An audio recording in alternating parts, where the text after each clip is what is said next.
Bonjour et bienvenue sur cette nouvelle version du podcast Entreprendre à l'étranger. Aujourd'hui, on prend la direction des Hauts-de-France, à Lille exactement, pour aller à la rencontre de Khadija, qui est dirigeante d'un cabinet d'expertise comptable, après avoir été salariée du même cabinet.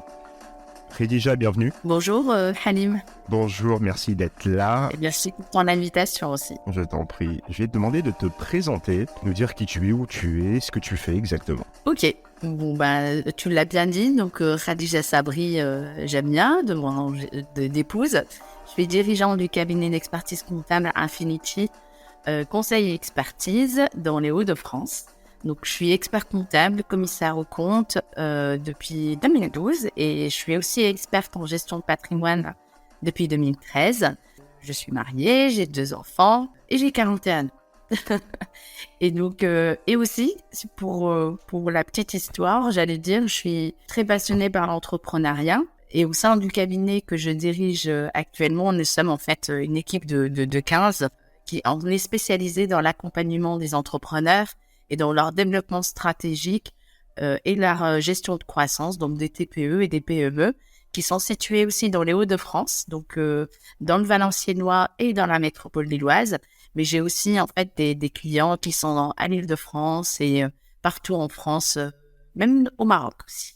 Bon, ça donne un territoire assez vaste. Hein. Oui. Alors, pour la petite anecdote, alors je ne savais pas que tu avais des clients dans le Valenciennois. Moi, j'avais dit que j'ai grandi une partie de j'ai passé une partie de mon enfance dans le nord de la France et c'était à Beuvrages, à quelques kilomètres de Valenciennes. Ah, mais je suis... en fait, j'ai 2 cabinets, un à Lille et un à Saint-Amand-les-Eaux. Bah voilà. Donc, c'est à côté, on est voisins. Donc je pense qu'on doit avoir des connaissances en commun. Absolument. Je pense aussi, parce que Beuvrages, on est ma juriste qui habite dedans. Et franchement, j'ai pas mal de clients qui sont au Valenciennois, parce que Saint-Amand, c'est vraiment le cœur de mon cabinet. C'est mon siège social, en fait. D'accord. Le cabinet, il existe depuis 95. Je ne l'ai fait pas, hein, j'étais pas là. Depuis 1995. Donc, c'était la création du premier cabinet que j'ai repris, en fait, après. D'accord, je comprends mieux. Alors, moi, ce qui m'intéresse dans ton parcours, alors moi, je t'ai découvert sur LinkedIn après la publication d'un post où tu fêtais l'anniversaire de ton statut de dirigeante, en reprenant le cabinet dans lequel tu étais salarié. Donc, ça nous amène au 1er juillet, donc ça remonte à cet été. C'est ça. Et j'ai un peu suivi ton actu à travers tes posts LinkedIn, savoir qui tu étais, ce que tu faisais. Mais ça, tu vas en parler. Tu en as parlé, tu vas en parler mieux que moi. J'espère. Et ce qui m'a surpris et ce qui m'a attiré sur ton profil, c'est le fait que tu rachètes ton entreprise.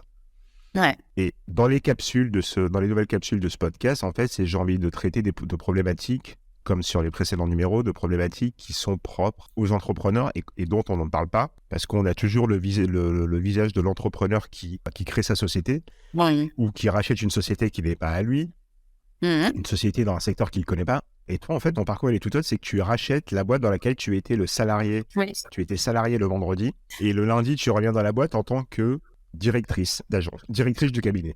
Ça se passe comment à ce moment-là? Allez, tu veux parler du 1er juillet 2020? On va y venir. Je deviens patronne, c'est ça? On va y venir. Déjà, moi, par rapport à ton parcours... oui, depuis le début, tu veux dire. Depuis le début. Donc, quand tu fais tes études, est-ce que tu as vocation à créer une société ou être salarié? Alors, pour l'histoire, je suis originaire de Casablanca. Je suis née et j'ai grandi à Casablanca. Et je suis arrivée en France en 2002. Une très belle ville. Donc, il y a 20 ans maintenant. Oula.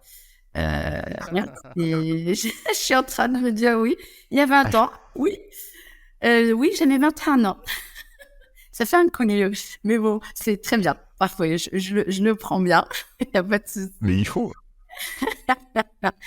Et donc, en fait, si tu veux, pour revenir vraiment à la base, quand tu dis le jour où j'ai voulu, en fait, j'allais dire, être patronne ou être dirigeante ou créer mon propre métier. Alors, je te raconte cette histoire, mais j'allais dire, ça remonte donc en 2002, mais moi, ça remonte à 2000. Je suis devenue, en fait, je suis sortie majeure de promo à l'école, j'allais dire au bac. D'accord. donc à Casablanca. Donc, c'est un bac génie économique spécialité comptabilité au Maroc. Et j'étais première de Casablanca en classement général.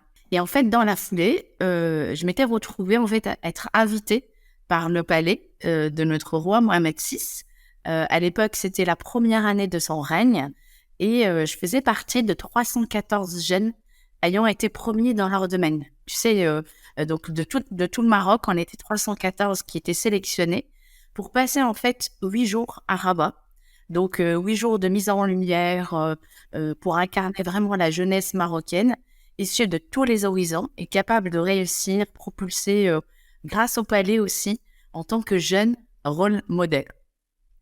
Et j'ai eu ainsi en fait le privilège de rencontrer le premier ministre de l'époque, Mohamed Liyousfi, donc paix à son âme, et de voir le roi Mohamed VI dans une inauguration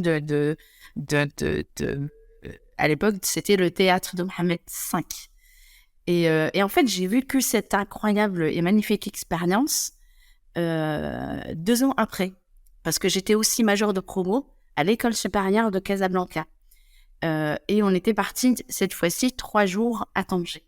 Et en fait, à un moment donné, devant la mer, Tanger, Gibraltar, je m'étais dit en fait dans ma tête qu'il faut que je continue sur cette lancée-là, cette expérience, et aussi en fait, c'est de me dire que mon rêve, je l'ai acté, et c'est devenu un objectif, c'est de poursuivre dans cette réussite, dans le travail.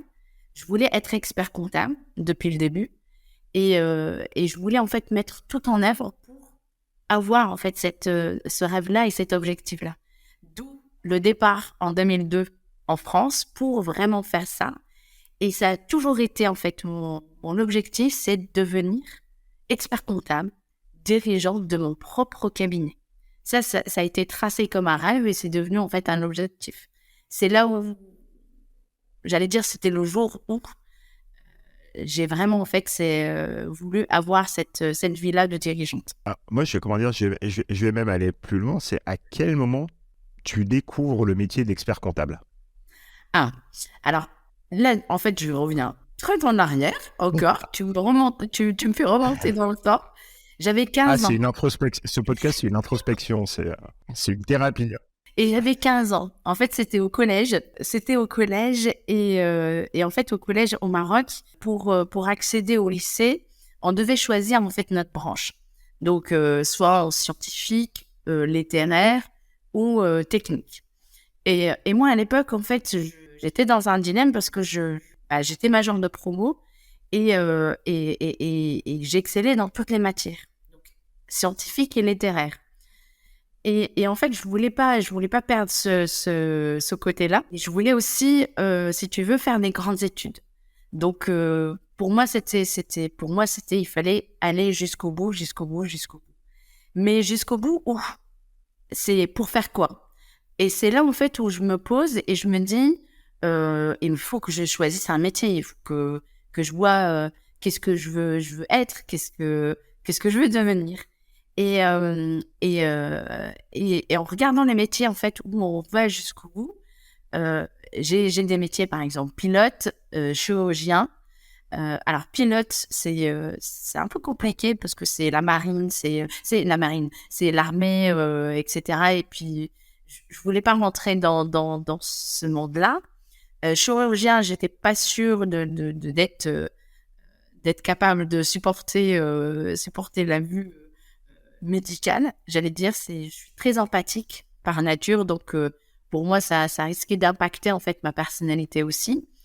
Et à un moment donné, en fait, dans mes recherches, je vois expert comptable. Donc, expert comptable, donc je pousse un petit peu les recherches plus loin et je me dis, pour être expert comptable, il faut un bac +8, donc ça c'est parfait, impeccable, c'est jusqu'au bout. Et je regarde aussi le cursus et je vois que les cours, c'est à la fois scientifique parce qu'il y a les mathématiques, il y a les mathématiques financières un petit peu plus poussées, il y a l'économie, il y a le management, il y a la communication, il y a l'audit Et en fait, c'était vraiment complet pour moi. Donc, c'est là où je vois en fait le cursus et je tombe sur la promotion génie économique qui a un bac technique à Imam Malik exactement à Casablanca et je vais là-bas, je pousse les portes et je rencontre en fait des profs, je rencontre le proviseur, le responsable de ce bac. Il me raconte en fait, il m'explique comment ça allait marcher et j'étais vraiment conquise à ce niveau-là et puis et c'est à ce moment-là que je voulais faire vraiment expert comptable. Aussi, pourquoi ça m'inspirait autant, c'est parce que je me suis dit que toutes les matières que je vais faire, je vais pouvoir les appliquer. C'est du pratico-pratique. C'est-à-dire les mathématiques financières, je vais les voir. L'économie, je vais la rencontrer. Et ce qui m'interpellait aussi, c'est que au métier d'expert comptable, on est à la rencontre de vraiment des personnes, c'est pas des entreprises. Il y a des entreprises, mais il y a aussi les entrepreneurs. Il y a des dirigeants qu'il faut aussi aider et conseiller et j'allais dire, ils vont nous consulter et on va les aider dans cette démarche entrepreneuriale. Et c'est, pour moi, ça cochait vraiment toutes mes attentes et tous mes besoins. Voilà pour le point. Pour la petite histoire. Non, mais au moins, c'est clair. Non, mais au moins, c'est clair et c'est précis dans le sens où ouais, tu as compris très tôt ce que tu voulais faire. Oui, exactement. Ce qui est pas le cas de tout le monde, encore moins dans l'entrepreneuriat. Tout à fait. Après, moi, je dis souvent, en fait, c'est aussi une connaissance de soi avant même de connaître ce qu'on va faire. C'est-à-dire que, en fait, le travail, bah après, c'est un travail, mais c'est un travail en interne. Je suis consciente, hein, c'est pas, j'allais dire, c'est pas commun à tout le monde, mais en fait, moi, le travail, si je dois en fait faire un retour en arrière, c'est vraiment en fait moi ce que je voulais vraiment. Je me suis posé la question, qu'est-ce que je voulais vraiment, quelle matière me fait vibrer, quelle matière ne me fait pas vibrer, et qu'est-ce que je veux faire en fait de ma vie plus tard.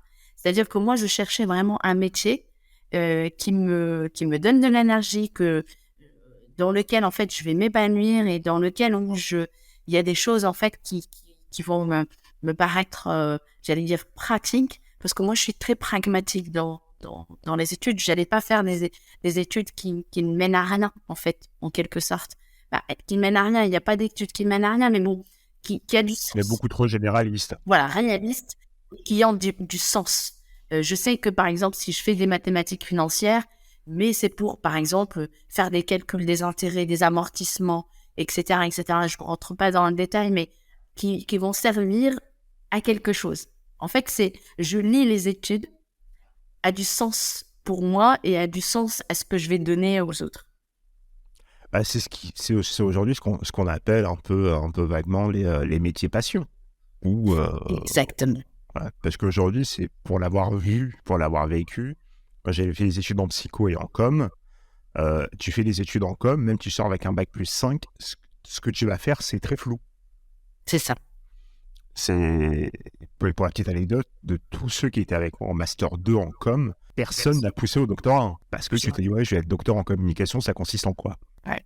Et t'en croises, on est d'accord, j'en ai jamais croisé et on croise jamais des docteurs en com. Exactement. Mais c'est parce que tu as peut-être été animé par la recherche en communication. Il y a ça aussi. Il y a ça aussi. Du coup, ça nous amène à tes études. À la fin de tes études, donc après 8 ans d'études, ce qui n'est pas rien quand même.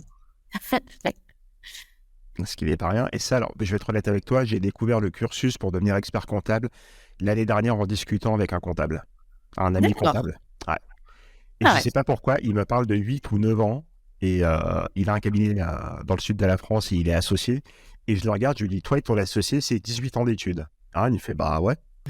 Et pareil, mon cerveau a mis un petit temps à comprendre. C'est vrai, en fait, c'est méconnu.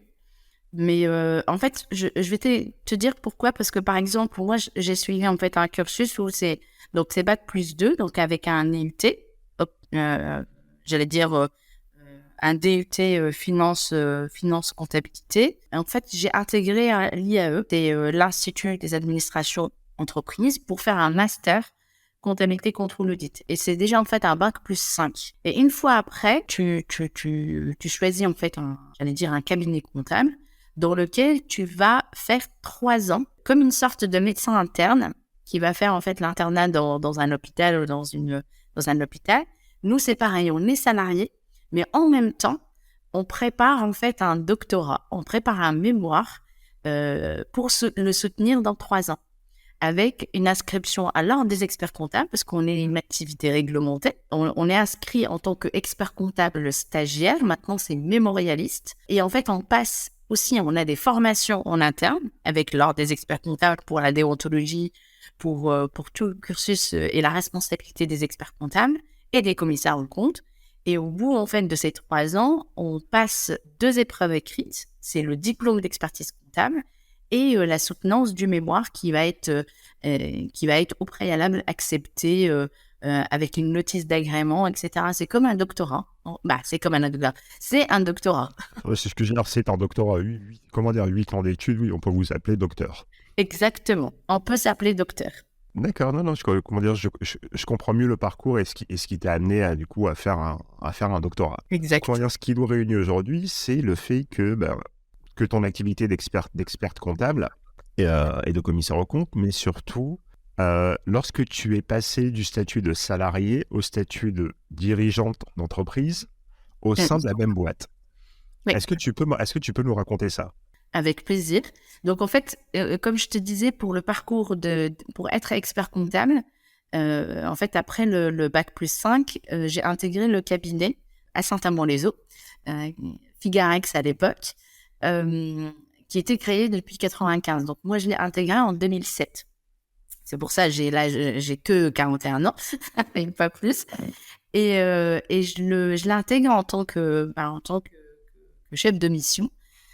Collaboratrice comptable, chef de mission, et pendant 3 ans, je fais en fait, mon internat d'expertise comptable, Donc, en fait, j'étais en charge d'une petite équipe. On était à l'époque 4 dans le cabinet qui est à Saint-Amand. Et en fait, je suis collègue, d'accord, et j'étais prédestinée, du coup, à être expert comptable. Donc, parce que dès le départ, on me présentait en tant qu'expert comptable mémorialiste et donc futur expert comptable, qui est juste, je suis numéro 2 en plus de l'expert comptable qui était le responsable, si tu veux. Ok. Et en fait, j'ai fait mes armes dans ce cabinet. Donc, je connaissais mes clients, je connaissais mes collaborateurs, mes collègues à l'époque, qui sont devenus mes collaborateurs. Donc, je connais tout et j'intègre, en fait, si tu veux, toute la partie gestion du cabinet. Petit à petit, c'était dans la prospection, dans le réseau, etc. Donc, c'est là, en fait, où je vois, en fait, mon métier de départ jusqu'à la réalisation des transmissions, etc. Donc, en 2012, donc, je suis diplômée d'expertise comptable. Et pendant, en fait, cette année-là, donc, se posaient, en fait, des questions sur je suis diplômée, je vais faire quoi après? Et à ce moment-là, en 2013, moi, en fait, je voulais aller plus loin, en fait, dans cette particularité d'accompagner les dirigeants. Je me suis formée aussi, j'ai fait un DU, un diplôme universitaire de gestion de patrimoine, parce que je voulais non seulement comprendre l'entrepreneuriat, l'entreprise, mais aussi l'entrepreneur pour l'accompagner sur une version 360 degrés, on va dire, le privé et le professionnel. Tu vois ce que je veux dire? Et je comprends bien. Donc, 2013, alors, il est arrivé aussi en 2013, je me suis mariée, j'ai eu mon premier enfant, 2014, 2015, oui, c'est en 2015 où, dans ma tête, en fait, c'était tout un cheminement. D'accord, je suis diplômée, je suis peut-être plus diplômée, Maintenant, je veux faire quoi? Et donc, mon objectif de départ, tu te rappelles, en 2002, c'était, je suis expert comptable, mais je vais pas être salarié. Je veux pas être salarié expert comptable. Je veux être dirigeante. Donc, je veux avoir mon propre cabinet. Ça a toujours été l'objectif. Et en 2014-2015, il y a eu j'allais dire, ce travail-là de maintenant, en fait, c'est pas le bout je suis pas arrivée au bout de mon objectif, en fait, de départ. Et je convoque un entretien avec mon boss à l'époque, expert comptable, qui est mon mentor aussi. Il savait pas de quoi j'allais lui parler, donc je voulais lui parler. Et à ce moment-là, en fait, au cours de nos conversations, on a fait en fait j'ai fait une rétrospective depuis le 2007, donc 7 ans, non, 2007, donc 2014, 2015, donc 7 ans de carrière chez Figarex, pour lui dire, j'ai envie, dans 5 ans, de racheter le cabinet. Comment il l'a pris? Parce que déjà, lorsqu'un salarié convoque le patron, je dirais, ça peut très mal démarrer. C'est pas commun, je te l'accorde. Voilà, non, c'est parce que je ne l'ai fait qu'une seule fois sur un directeur de site et ça a failli aller au clash. Donc là, alors, le directeur le type qui a créé sa boîte, c'est Sport. Oui, en fait, c'est lui qui a créé, c'est son bébé depuis 95. Son cabinet, c'est son bébé. Moi, il était Voilà, c'est son bébé. Et moi, il était mon mentor, donc je connaissais toute l'histoire. Et moi, en fait, quand il m'a recruté, je me rappellerai toute ma vie, c'est un 23 juin 2007. Premier entretien d'embauche que je lui ai rappelé d'ailleurs, que en fait, pour lui, c'était mon CV, il collait absolument à ses attentes, et que il fallait que je fasse mes armes là-bas dans le cabinet pour être expert comptable. Et pourquoi pas, donc on dit ça bien sûr, pourquoi pas reprendre à sa retraite. Et moi, en fait, ça, m'est resté. C'est un objectif et ça m'est resté, et d'où le travail que j'ai fait. Mais tu vois, après, moi, je suis une partisane de dire il faut provoquer son destin, il faut provoquer sa destinée. Donc, 2013, je suis diplômée. 2014, je suis doublement diplômée. Je vois rien venir, ni conversation, ni rien du tout sur la fameuse reprise. Et j'ai commencé à calculer par rapport à son départ à la retraite. Son départ à la retraite, il arrivait, alors c'était pas en 2020, il arrivait en 2023. Donc, mais moi, en fait, c'était clair dans ma tête. Moi, c'était 2020, parce que moi, je fonctionne toujours à un cycle 5 ans, une vision de 5 ans. Donc, moi, 2015, donc je te dis convoquer la réunion, mais moi, je l'ai préparée 6 mois avant. C'est pas simple de convoquer son patron pour lui dire je te rachète dans 5 ans, mais c'était tout un cheminement dans ma tête, c'était bien préparé, pour lui rappeler aussi notre entretien d'embauche, lui rappeler mon objectif, et que en fait mon objectif c'était de soit créer mon propre cabinet, soit de le racheter. Alors là, sa réaction, elle était au départ surpris. Et en fait, comment? Il y a de quoi quand même. Oui, c'était parce surpris. Parce que le type, c'est que tu le pousses quasiment à la retraite, quoi. 2 ans avant la retraite. Non, mais c'est ça. Donc, non, j'ai poussé juste 2 ans avant la retraite. C'est ça. C'est en gros, si tu prends ta retraite dans 8 ans, d'accord, donc dans 5, tu pars. Ouais, non, mais c'est pas ça. Alors, en sachant qu'il avait deux autres entités, 2 autres cabinets d'expertise comptable. Moi, je parlais vraiment de Saint-Amand. Lui, il avait l'homme, Wormhout et Maubeuge, tu vois, pour te positionner la chose. Moi, ce qui m'intéressait, c'est Saint-Amand. Mais l'idée, c'était ça. En fait, il a vu dans ma tête que j'étais décidée que 2015-2020, dans 5 ans, je rachète la boîte et dans ma façon de faire les choses, c'est de toute façon, je rachète ou je crée. Tu vois ce que je veux dire? Après, c'était pas l'objectif de le mettre dans l'embarras ou de le mettre dans un dilemme. Moi, il savait très bien que moi, j'ai construit en fait ma vie autour de ce cabinet. Et je me suis impliquée dans le cabinet, dans sa gestion, dans tout ce qui va avec, et dans la clientèle et dans le tout.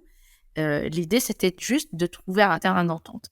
Après, c'est un mentor pour moi, donc il le savait très bien, et c'est un expert comptable. Il est aussi pragmatique, et en fait, c'est un calcul qu'on fait, j'allais dire, instinctivement, en se disant, ok, 2015, 2020, c'est 2 ans avant ma retraite, j'ai d'autres cabinets, il me l'a dit clairement, et il m'a dit, ok, on part sur ça. Et en fait, ce que j'aime en fait chez Régis Gossard, c'est cet esprit, j'allais dire, vif, et il a aussi cette vision à long terme, à court terme et à long terme, et en se disant, oui, en fait, c'est pas déconnant ce qu'elle me dit. C'est pas déconnant, et en fait, voilà, on s'est tapé sur la main, comme ça, hop, on se serre la main, et on se dit, ok, 2015-2020, je rachète la boîte. D'accord. Là, sur ces 5 ans, ça se passe comment? Alors, sur ces 5 ans, j'avais pratiquement carte blanche sur la prospection. Il m'a dit clairement, c'est ton cabinet, tu gères ton équipe, tu prends tes responsabilités et tu gères aussi en fait les clients. C'est-à-dire que en fait, je me suis vue du coup de collaboratrice à responsable du site, responsable de ce cabinet, et avec des comptes rendus, avec des situations chaque année, etc.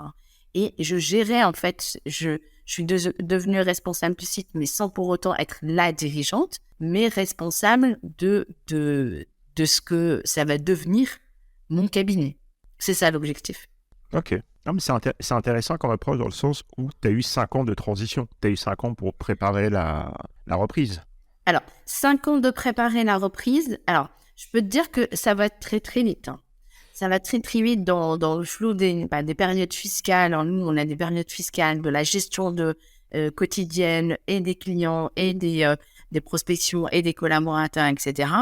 Mais je t'avoue que la préparation réelle de la reprise, c'est là où, en fait, tu te rends compte que tu vas reprendre, en fait, un cabinet, parce que en fait pendant 5 ans j'étais pas décisionnaire, attention, j'avais pas mal de choses, mais que j'étais pas la décisionnaire. Et Régis Gossard continuait toujours à décider des choses, mais il y a des choses où, tu vois, je voulais accélérer, par exemple sur la dématérialisation, sur la digitalisation, que lui, tu vois, c'est 2 niveaux de stratégie, 2 façons de gérer en fait le cabinet qui sont différentes. Et je le respecte. À ce moment-là, c'est pareil. Il me dit, quand tu seras dirigeant, tu pourras faire ce que tu veux. Tu vois ce que je veux dire? Donc, c'était le deal. Vraiment, le travail de reprise, où vraiment, en fait, tu dis, il faut que je prépare vraiment ma reprise. Moi, je l'ai commencé...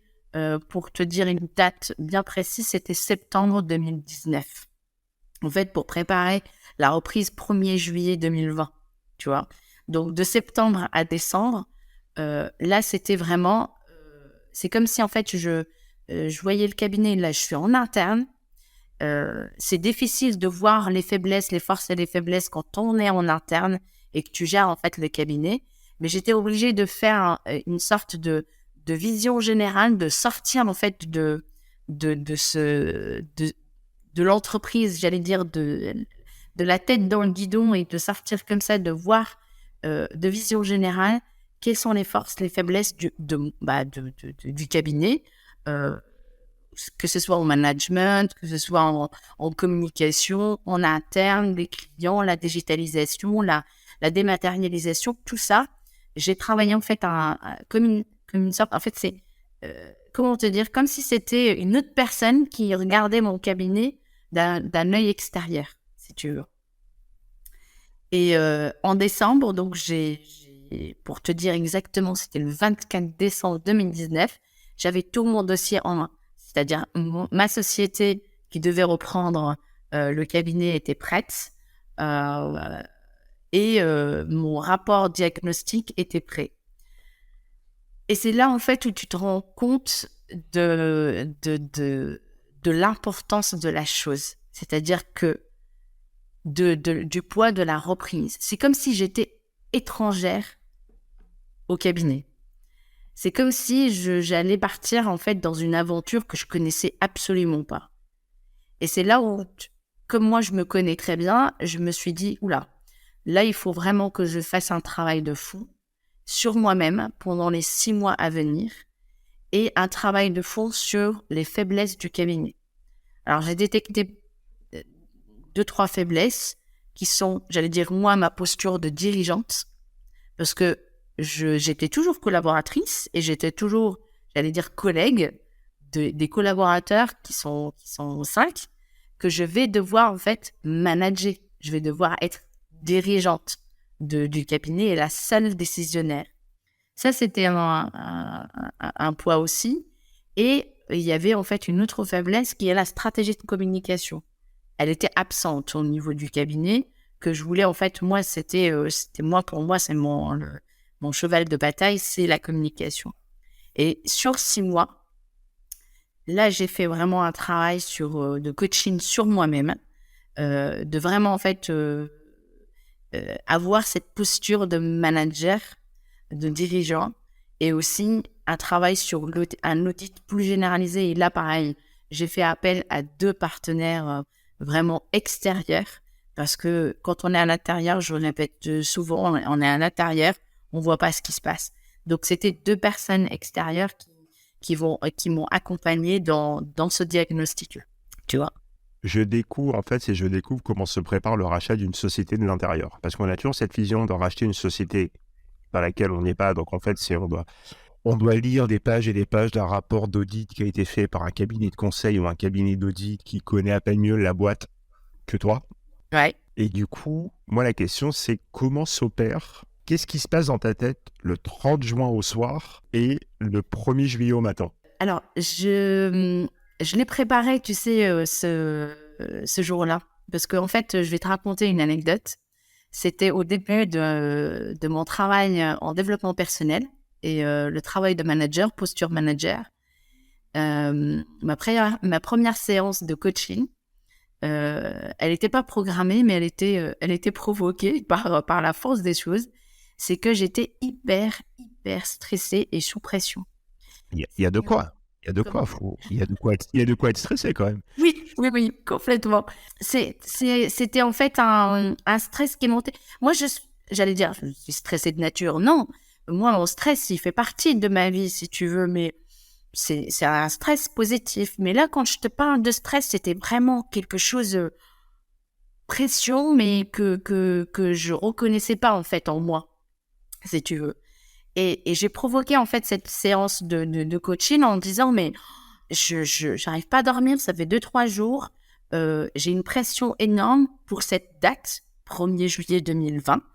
Je fais une fixette sur cette date en me disant ça y est, je vais devenir responsable, je vais devenir dirigeante. Ouh là là, mon Dieu, comment je vais faire? Et donc s'enchaîner en fait cette séance qui était juste magique pour moi et c'était un point de départ mais extraordinaire. Je remercierai mon coach du fond du cœur pour ça.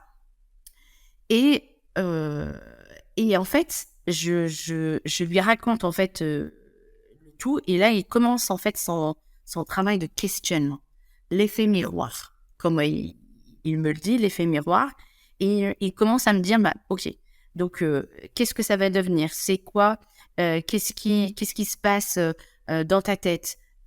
Comment tu te sens avant, après?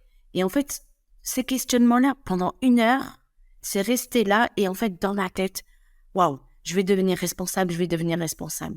Et là, en fait, la question, c'était qu'est-ce que veut dire responsable pour toi? Oui, je vais devenir dirigeante. Je vais devoir signer. C'est moi qui ai la signature. je vais être responsable de 5 foyers. Je dois assurer, je dois faire ceci, cela. Et en fait, je me suis retrouvée avec des contraintes pas possibles. Mais en fait, il me dit, d'accord, reviens en arrière. On n'est pas au 1er juillet, mais on est au 30 juin. Tu es qui? Je dis, je suis collaboratrice, responsable. Qu'est-ce que tu fais? Donc, je lui dis, voilà ce que je fais, voilà. Mes tâches. Il me dit, d'accord, repars au 1er juillet. Qu'est-ce que tu vas faire? Tu es qui? Je dis, je suis la dirigeante, je suis responsable, je fais ceci, cela. Il me dit, mais là, c'est quoi la différence? Et là, d'un seul coup, je vois ma tête exploser. Je pleure. J'ai pas peur de le dire. Je pleure, toutes les larmes de mon corps, parce que je me suis rendu compte que du 30 juin au 1er juillet, la seule différence entre dirigeante 1er juillet et avant, j'étais collaboratrice, collègue, c'est que j'ai la signature. Il n'y a rien qui change. Il n'y a rien d'autre qui change. Mes tâches, dans toute ma responsabilité, c'est ça. Tu as incarné déjà le rôle, quoi. Exactement. J'incarnais le rôle, je faisais tout depuis 5 ans. Je faisais ça, j'étais préparée à devenir dirigeante. Mon seul blocage était que je devenais responsable et ça se matérialisait par une signature. Donc, quand je comprends ça et que je mets le doigt dessus, tout devient plus clair et tout devient comme par magie, tu vois. Oh, ma pression, elle est partie. Et en fait, on a fait aussi un travail aussi de PNL, de l'état désiré, l'état actuel, l'état désiré. Et en fait, ta question, elle est juste géniale. C'est de dire, le 30 juin, j'étais collaboratrice. Et le 1er juillet au matin, on a visualisé, en fait, on a fait un travail de visualisation au PNL sur le 1er juillet, je me réveille, je prends mon petit-déj, je suis dirigeante. Et je me le suis répété. Et même, on a visualisé l'ouverture de la porte du cabinet en laissant derrière la collègue. Mais quand on rentre, le premier pas, fallait que ça soit la posture de dirigeante. Et je peux te dire, Halim, c'est exactement ce qui s'est passé. C'est que je prends une bonne respiration, j'ouvre la porte, je souffle, je laisse derrière moi la collègue et la collaboratrice. Et quand je rentre, je prends une autre respiration pour dire « Je suis dirigeante au 1er juillet 2020 ». J'incarne cette posture. Et c'est parti. Tu prends une bonne respiration et tu laisses derrière toi cette collègue, cette collaboratrice derrière. Tu souffles et j'ouvre la porte dans cet esprit de je suis la dirigeante maintenant. J'incarne une dirigeante, une patronne qui rentre dans son cabinet, son propre cabinet, au 1er juillet 2020. Et voilà. Et c'est comme ça que s'est passé cette visualisation. Et réellement, je l'ai fait fonctionner comme ça parce que le premier jour, au petit déjeuner, j'étais déjà en fait dirigeante dans ma tête.